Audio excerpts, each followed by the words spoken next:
السلام علیکم دوستو، میں ہوں سالک مجید۔ آپ دیکھ رہے ہیں جیو پاکستان ویڈیوز۔ آج ہے 6 اگست 2025۔ کراچی میں ہوں اور Hyderabad colony jail road Karachi سے ایک افسوسناک خبر رات پڑھنے کو ملی۔ خبر یہ تھی کہ وہاں پر نیشنل کالج کے سابق پروفیسر نعمت صاحب کو ان کے بیٹے نے فائرنگ کر کے قتل کر دیا اور اپنے بھائی کو بھی مار دیا اور اپنی بھابھی کو بھی زخمی کر دیا۔ افسوسناک واقعہ تھا۔ مجھے خبر میں اس لیے زیادہ دلچسپی تھی کیونکہ میں حیدرآباد کالونی میں رہائش پذیر رہا ہوں اور نیشنل کالج میں نے تعلیم حاصل کی، اور پروفیسر نعمت صاحب ہمارے ہی دور میں نیشنل کالج میں پڑھایا کرتے تھے، اور انہی دنوں وہ حیدرآباد کالونی میں رہتے تھے۔ مکہ مسجد کے برابر میں ہمارا گھر تھا اور دوسری گلی میں ان کا گھر تھا، تو ان کا بڑا عزت و وقار والا رتبہ تھا۔ سب لوگ ان کی عزت کرتے تھے، احترام کرتے تھے، اور وہ بہت اچھے طریقے سے نوجوانوں کو پیش بھی آتے تھے، پڑھاتے بھی تھے، سمجھاتے بھی تھے۔ افسوسناک واقعہ ہے، ایک باپ کی موت ہوئی ہے بیٹے کے ہاتھوں۔ تھوڑی سی میں نے تفصیل پڑھی، معلوم کی، پتہ چلا کہ یہ جو بیٹا ہے بد نصیب جس نے باپ کو مارا ہے، یہ دبئی چلا گیا تھا، وہاں سے محنت مزدوری کرتا رہا، جو بھی بیچارے نے کیا ہوگا، اسٹرگل کی ہوگی، پیسے بھیجے ہوں گے وہاں سے باپ کو اور بھائی کو۔ تو اب اس کا تو ابتدائی بیان تو یہی ہے کہ اس نے اپنے والد کے لیے پیسے بھیجے، جب والدہ کرونا کا شکار ہو گئی تھیں تو ان کے علاج کے لیے پیسے بھیجے، پھر والد صاحب کی علاج ٹریٹمنٹ کے لیے پیسے بھیجے، کافی پیسہ خرچ ہو گیا، اور جب وہ واپس آیا تو اس نے آ کے اپنے بھائی سے، والد سے پیسوں کا تقاضا کیا، تو پتہ چلا کہ اس کے پیسے واپس نہیں مل رہے یا سب کچھ چلا گیا، تو مالی جھگڑا ہو گیا، اور مالی جھگڑا اتنا بڑھ گیا کہ اس نے جب والد واپس آئے دروازے پہ ہی ان کو فائرنگ کر دی۔ افسوسناک واقعہ ہے، اور اس کے بعد اس سے پہلے وہ اپنے بھائی کو بھی مار چکا تھا اور بھابھی کو زخمی کر چکا تھا، اور خود پھر رکشے میں شاید فرار ہونے کی کوشش بھی کر رہا تھا، اور یہ کوشش ناکام بنا دی گئی اور اب وہ گرفتار ہو چکا ہے۔ اور یہ افسوسناک خبر جو ہے وہ سارے علاقے میں لوگوں کو سوگوار کر چکی ہے، اور جہاں جہاں جو لوگ نیشنل کالج سے وابستہ رہے ہیں کراچی کے، اور پروفیسر صاحب کے ساتھ ان کا واسطہ رہا ہے، وہ سارے لوگ دکھی ہیں، افسردہ ہیں۔ اسی طرح کی کچھ دن پہلے خبر میں نے پڑھی تھی کہ ناروے سے 3 بھائی آئے تھے اور ان کو جو ہے وہ پاکستان کے پی میں ایک علاقے میں مار دیا گیا۔ ان کا بھی مالی جھگڑا ہو گیا تھا، وہ اپنے دادا کے پاس گئے تھے ان کا حال احوال لینے کے لیے، تو دادا نے بتایا کہ تم لوگ جو پیسے بھیجتے رہے تھے وہ میں نے تمہارے چچا کے بیٹوں کو دے دیے تھے، تو وہ واپس کر دیں گے، میں نے ان کے پاس رکھوائے تھے، لیکن وہ پیسے واپس نہیں ہوئے اور اس پہ جھگڑا ہوا، اور اٹلی سے آئے ہوئے تینوں بھائیوں نے تقاضا بھی نہیں کیا کہ ہمیں وہ پیسے واپس چاہیے، لیکن دادا نے کہا کہ نہیں، وہ تم لوگوں کے پیسے تھے، تمہیں ملنے چاہیے۔ بہرحال وہ چچا اور اس کے بیٹوں نے ان تینوں لڑکوں کو جو اٹلی سے آئے تھے فائرنگ کر کے قتل کر دیا، اور وہاں سے فرار ہو گئے، اور پھر کراچی ایئرپورٹ پر فرار ہونے کی کوشش کر رہے تھے پاکستان سے، تو پکڑے گئے۔ ایک اور واقعہ پچھلے دنوں میں نے پڑھا، بہت ہی افسوسناک واقعہ تھا۔ پھالیا میں ایک گجرات کے قریب ایک جگہ ہے پھالیا، تو وہاں پہ جو ہے وہ ایک صاحب جو تھے وہ کویت سے واپس آئے تھے، اور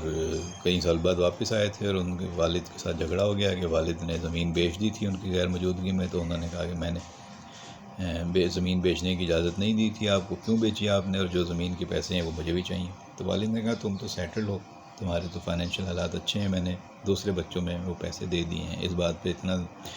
وہ غصے میں آئے کہ اس نے کمرے سے نکل کے حقہ پیتے ہوئے والد کو، بزرگ والد، فائرنگ کر کے قتل کر دیا۔ پھر اپنی والدہ جو ان کو بچانے کے لیے بیچ میں آئیں، ان کو بھی فائرنگ کر دی، اس کی والدہ بھی جو ہیں فائرنگ کی زد میں آئیں اور وہ بھی انتقال کر گئیں، اور بیوی آئی تھی بچانے کے لیے فائرنگ کی آوازیں سن کے، تو بیوی کو بھی اس نے فائر مارا اور بیوی بھی وفات پا گئی۔ تو 3 اموات ہو گئیں۔ اب وہ زمین کا کیا کرے گا؟ ایسی جائیداد اور ایسی زمین کس کام کی جس کے لیے آپ اپنے سگے ماں باپ کو مار دیں، اپنی بیوی کو مار دیں، یا اپنے رشتہ داروں کو مار دیں؟ افسوس ہوتا ہے یہ خبریں پڑھ کے کہ یہ لوگ ساری عمر کیا کرتے رہے، کہاں زندگی گزارتے رہے۔ ایک طرف یہ دکھی خبریں ہیں، دوسری طرف شک کی بنیاد پر جو خواتین کو قتل کیا جا رہا ہے، یا ان کے مرضی کی پسند کی شادی کرنے کو پسند نہیں کیا جا رہا اور ان کا پیچھا کر کے قتل کیا جا رہا ہے۔ اب دیکھیں نا کراچی میں جو چائنا پورٹ پہ جو لڑکا لڑکی جنہوں نے شادی کی تھی ان کو جس طریقے سے سر میں گولیاں مار کر پھینکا گیا ان کی لاشوں کو، تو اب اس کی تفصیلات سامنے آ رہی ہیں کہ ان کے ساتھ ہی جو سفر کر کے آیا تھا لڑکا، اس نے ہی دونوں ڈبل رول پلے کیا، اور اس نے گھر والوں سے بھی رابطہ رکھا ہوا تھا اور یہاں پر ان کو بھی تسلی دے رہا تھا، اور گھر والوں سے اس نے پیسے لے لیے مارنے کے لیے، شاید 5 لاکھ یا 1 لاکھ ایڈوانس لے لیے، اور ان کو آگے یہاں پہ مار دیا۔ اب ہر پولیس پورے کیس کی گتھیاں سلجھا رہی ہے۔ اس طرح کے بہت سے واقعات ہو رہے ہیں، اور افسوسناک واقعہ یہ بھی ہوا کراچی میں کہ ایک اسکول ٹیچر ہے جو شاید اپنے 2 بچوں کے ساتھ سمندر میں کود گیا، اس کو بچانے کی کوشش کی گئی، اور لیکن ظاہر ہے کہ اچانک یہ عمل ہوتا ہے، اور اس میں وہاں جو لوگ کھڑے ہوتے ہیں وہ بھی بیچارے دیکھتے رہ جاتے ہیں۔ ویڈیو بنی، ویڈیو میں انہیں ڈوبتے ہوئے دیکھا گیا، وہ ویڈیو ٹی وی پر بھی چل گئی۔ اب دیکھیں کس قدر دل دہلا دینے والے اور اعصاب کو متاثر کرنے والے یہ مناظر ہوتے ہیں، جس نے بھی دیکھے ہوں گے کہ باپ بیٹوں کے ساتھ بچوں کے ساتھ ڈوب رہا ہے سمندر میں اور کوئی بچانے والا نہیں، یا ویڈیو بن رہی ہے۔ اب جو ڈوبنے والا باپ اور اس کے بچے ہیں، اس بندے کے والد کا جو ہے بیان سامنے آیا ہے کہ جی یہ سارے واقعے کی ذمہ دار میری بہو ہے، اور انہوں نے اپنی بہو پر جو ہے وہ بد چلن ہونے کا الزام لگا دیا، اور کہا کہ ان کے دوسرے مردوں کے ساتھ رابطے تھے، تعلقات تھے۔ 1 منٹ میں لوگ الزام لگا دیتے ہیں، پتہ نہیں سچ ہے جھوٹ ہے جو بھی ہے، پر اب وہ اپنے بیٹے کی موت اور اس کے خودکشی کے عمل کو، اس کا سارا الزام جو ہے وہ اپنی بہو پہ لگا رہے ہیں۔ بھئی اگر آپ کو بہو پسند نہیں ہے تو آپ چھوڑ دیں۔ وہ کہتے ہیں شادی کے دوسرے تیسرے دن ہی لڑائی شروع ہو گئی تھی۔ بھئی اگر لڑائیاں شروع ہو گئی تھیں اور اس کے کسی اور مرد کے ساتھ تعلقات ہیں، تو 2 بچے تو آپ کی اولاد سے ہی پیدا ہوئے، تو پھر اگر اس طرح کی چیزیں ہوتی ہیں تو یا تو چھوڑ دینا چاہیے، آپ رشتہ ختم کر دیں۔ الزام تراشی، کریکٹر اسیسینیشن، اور 1 منٹ میں جو ہے وہ الزام لگا دیتے ہیں۔ بہرحال میں نے یہ نہیں کہہ رہا کہ ان کے الزام صحیح ہیں یا غلط، مجھے نہیں پتہ، لیکن یہ ہے کہ اس طرح کے واقعات فوراً سامنے آ جاتے ہیں۔ ایک اور واقعہ آج میں پڑھ رہا تھا کہ بہاولپور میں جو عباسی کینال ہے، اس میں عباسیہ کینال میں جو ہے وہ ایک والد جو ہے وہ اپنے کم سن بیٹی کے ساتھ جو ہے وہ کود گیا، اس نے چھلانگ مار دی، اور اب اس کی رات ہی تلاش کی جا رہی تھی دونوں کی، باپ اور بیٹی کی، کہ کیا پتہ نہیں، اللہ کرے وہ زندہ بچ جائیں، لیکن رات گئے تک تو ان کی تلاش ہوئی تھی تو نہیں ملے۔ وہ بھی گھریلو لڑائی، گھریلو جھگڑے پر گئے ہیں، بیوی سے جھگڑا ہو گیا اور والد نے اپنی کم سن بیٹی کو لیا اور نہر میں کود گیا۔ تو اب اس طرح کے واقعات ہو رہے ہیں۔ پھر کہا جاتا ہے کہ جی ریاست کہاں ہے، حکومت کہاں ہے؟ تو یہ سارے جو خاندانی مسائل ہیں، گھروں میں ٹریننگ کی ضرورت ہے، بات چیت کرنے کی ضرورت ہے، بہتر تربیت کی ضرورت ہے۔ اب اگر باہر سے لوگ آ کر اپنے ماں باپ کو فائرنگ کر کے قتل کر دیتے ہیں، تو پھر اس کا مطلب ہے کہ وہ باہر جا کر بھی کیا سیکھ کے آتے ہیں۔ یہاں پہ عام طور پہ تو ہم یہ سمجھتے ہیں نا، جو باہر چلے جاتے ہیں بڑے اچھے معاشروں میں رہتے ہیں، وہاں پہ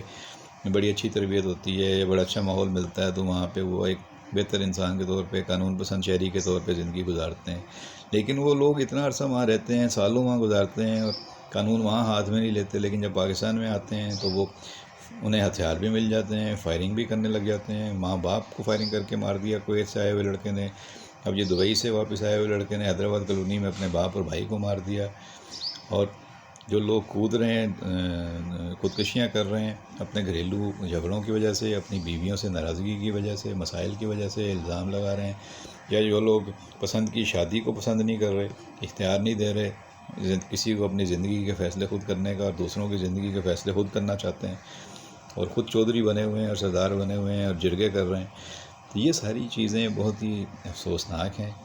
قانون کی رٹ نظر آنی چاہیے، جہاں پہ قانون کی عملداری کی ضرورت ہے وہاں پہ سختی کرنی چاہیے، اور باقی ہمیں ایز اے معاشرہ سوچنا چاہیے کہ ہمارے ہر شہری کی کیا حقوق ہیں، کیا فرائض ہیں، ہمیں گھر میں کس طرح تربیت کرنی چاہیے اپنے بچوں کی، لڑکوں کی خاص طور پہ، کہ وہ اپنی بہنوں کے ساتھ، اپنے دیگر رشتہ داروں کے ساتھ کس طرح رویہ رکھیں۔ اور یہ جو جائیداد کی تقسیم ہے اور اس پہ جو مسائل ہیں، یہ تو بہت ہی ہمیشہ سے ہوتے آئے ہیں۔ زن زر زمین پہ تو خیر ہم پڑھتے ہی آئے ہیں، سنتے آئے ہیں کہ جھگڑے، خون خرابہ ہوتا ہے اسی پہ، زن زر زمین پہ ہی خون بہتا ہے۔ تو جائیداد ہونا جو ہے وہ بھی آج کل کے دور میں مسائل ہیں، نہ ہو تو آدمی غربت اور مسائل میں رہتا ہے، فکر مندی میں لوگ رہتے ہیں کہ میرے پاس کچھ نہیں ہے، میرے بعد میرے بچوں کا کیا ہوگا۔ لیکن یہاں دیکھ لیجئے، جن بچوں کے لیے آپ سب کچھ بنا رہے ہیں، ان بچوں کی اگر آپ اچھی تربیت نہیں کر پا رہے، تو پھر وہ بچے آپ کی اس جائیداد کے اوپر لڑ رہے ہیں، آپ کے فیصلوں کے اوپر لڑ رہے ہیں، آپ کی عزت نہیں کر رہے ہیں۔ اگر کوئی والدین کو ہی فائرنگ کر کے قتل کر رہا ہے تو پھر پتہ نہیں ہم کہاں کھڑے ہیں، ہمارا معاشرہ کہاں کھڑا ہے، ہم نے کیا تربیت کی ہے۔ کہیں نہ کہیں کمی ہے، مسائل ہیں، سب کو اپنے ارد گرد نگاہ دوڑانی چاہیے، اپنے رویوں کو بہتر کرنا چاہیے، اللہ کا خوف دل میں پیدا کرنا چاہیے، اور اللہ کرے کہ ہمیں ان سب برائیوں سے جو ہے ہماری جان چھوٹے، اور ہم بڑوں کا احترام کریں، چھوٹوں سے پیار محبت سے شفقت سے پیش آئیں، سب ایک دوسرے کا خیال رکھیں، دوسروں کو نہ نقصان پہنچائیں، نہ کوئی اس طرح کا عمل کریں کہ کسی کی دل آزاری ہو۔ بہرحال آج میرا دل دکھی ہے، کیونکہ ہمارے پروفیسر نیشنل کالج کے جو ہیں ان کو اس دنیا سے جس طرح رخصت کیا گیا ہے وہ ایک افسوسناک ہے کہ ان کے بیٹے کے ہاتھوں ان کی موت ہوئی ہے۔ جو بھی وجہ تھی، بہرحال باپ تھا، اگر وہ ان کا غصہ بھی تھا، انہوں نے ڈانٹا بھی تھا، بہرحال بیٹے کو قطعاً یہ حق نہیں تھا کہ ان کے ساتھ اس حد تک جاتا کہ فائرنگ کر کے ان کو قتل ہی کر دیا۔ بدبخت ہے بہت۔ پتہ نہیں کیا واقعات ہیں اور کیا پیچھے ان کے بیک گراؤنڈ ہیں، لیکن جو واقعات سامنے نظر آتے ہیں اس پر ہم افسوس ہی کر سکتے ہیں۔ گفتگو لمبی ہو رہی ہے، پھر اگلی ویڈیو میں دیگر موضوعات کے ساتھ حاضر ہوں گے۔ اپنا خیال رکھیے گا، ویڈیو پسند آئے تو لائک اور شیئر کر دیا کریں۔ چینل پر نئے آنے والے دوستوں سے درخواست ہوتی ہے کہ چینل کو سبسکرائب کریں۔ اپنا خیال رکھیں، بہت شکریہ۔